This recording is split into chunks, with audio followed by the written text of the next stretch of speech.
got your back. We kill or be killed. Run! I gotta finish this. You're under arrest. Wrong place, wrong time. I'm gonna be the guy that's gonna kill you. I'm not going anywhere. This is my farm. Right, I'm here. Sorry about that. Simon, what's going on? Hey, hello again. How are you, Jeffrey? Yeah, last time we spoke, you were stealing Charlie Chaplin. Well, listen, you got to keep busy. This is the, we can't all just be stealing Charlie Chaplin all year. We have to do other things, Jeffrey. Well, I think that's a big enough achievement right there. You can quit while you're ahead. So, there you go. Well, it's good to talk to you again. Thank you for talking about surviving the game. And what a great action film. You know, I had a great time with it. And I thought you were brilliant in it. I just love something about your accent, and being a henchman just really goes hand in hand. So yeah, that was, let me tell you a little story about this, right? When I spoke to James, the director, the first time, this role, it was called Cowboy. And they were like, yeah, he's like a cowboy. And so I was talking to the producer, and I was like, okay, yeah. And they were like, talk to the director anyway, sort of. And I didn't know James, so I Zoomed with him before. And then he was sort of just talking with me, and we were having a few chats and stuff like that. And he goes, you know what?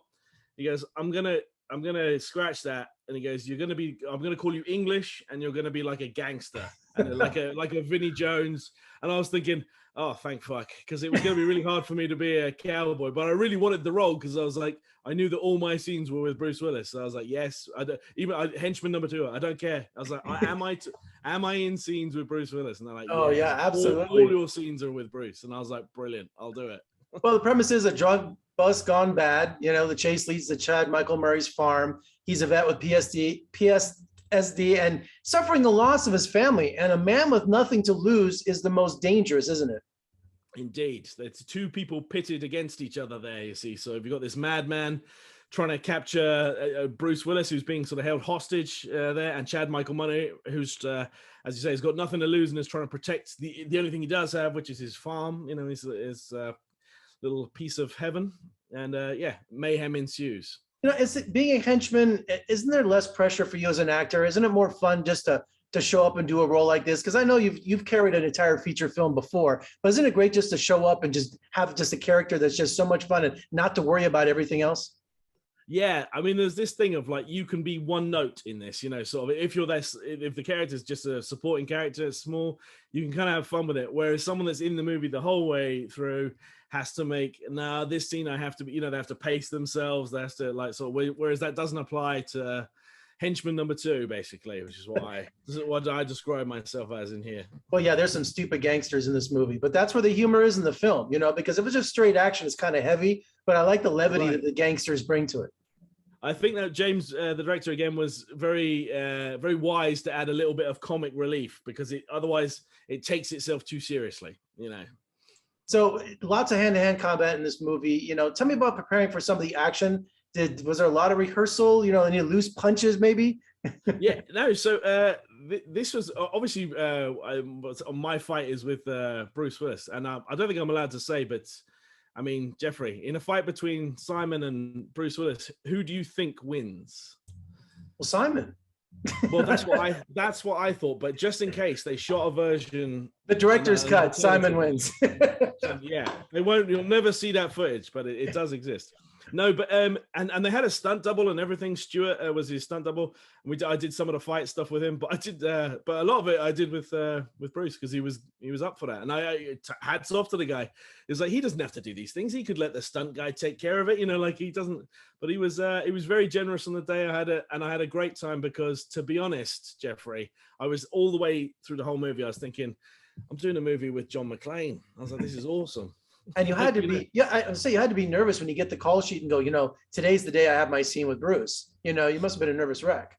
Yeah, well, yeah, it was. I was terrified to meet him, and then he was very nice, which somehow made it worse. I don't know how it could have been any better, but someone like But I'm saying someone like Bruce Willis, did he ever negate any kind of stories on the set? Like he told a Die Hard story, or he's got to have so many amazing experiences No. to share. And you know what? We weren't allowed to tell him any of those things. You know, sort of. They were like producers going around going, "Don't, Simon, don't mention Die Hard." You know, I nearly one day you'd be there going, "Wow, yippee," and they're like, "Don't finish that sentence," and you're like, "Yeah, all right." And I was like, but he's very nice, sort of. But he didn't mention any Die Hard stories, and I didn't mention. I did want to mention them all. Obviously, I wanted to quote the entire Die Hard movie to him just to see how impressed he'd be that someone had done that to him. But at least bring up the argument: is it a Christmas movie or not? You know, because that's the debate going on. Which it is a Christmas movie, for crying out loud. You know, it is. Yeah, absolutely. There are people that think it's a Christmas movie, and then there's people that are wrong. And finally today, tell me about the director. What's his style like? What's James? How's he doing? Right. So James is this sort of what I'd call like indie spirit director. So even though he's doing this quite big movie with Bruce Willis and everything, he still brought a lot of like the fight scenes in this are like a pretty brutal and go on for, you know, you get like, it's not like a faxed in fight. The guys went to town on this for the action in this. So yeah, I mean, sorry, I'm focusing on my little comic relief, but obviously Chad Michael Murray, you know, sort of Michael Cera, there are great actors in here that are beefing up the actual fights. So Zach Ward, you know, and they're wonderfully sort of well-rounded characters, and they do a lot of fighting. I felt bad because they're sweating all day, Jeffrey, and I'm there at the side making jokes, basically. Well, you're in the middle of Puerto Rico, right? You're in the middle of nowhere. I understand. It's hot. It's hot and it's sweating, and you know, sort of. Yeah, I mean, as much as possible, I have to stay in the shade because I'm not good in that. I'm Irish, Jeffrey. My natural color is like a veiny blue. Oh yeah. You know, like even if I'm pasty, I was like, that's actually tanned from where I'm from. Well, you did a great job. Congratulations on another great film, and you know, it's always a pleasure talking to you. And let's talk again soon because I understand you're going to be stealing Elvis next. That's right. Oh wow, you're not supposed to tell people. For God's sake, Jeffrey, you just ruined the whole plot. Even though that's the I'm from Vegas. I got to talk about it. I look forward to our next interview, Matt. It's always a pleasure. Thanks so much. Talk soon, Jeffrey.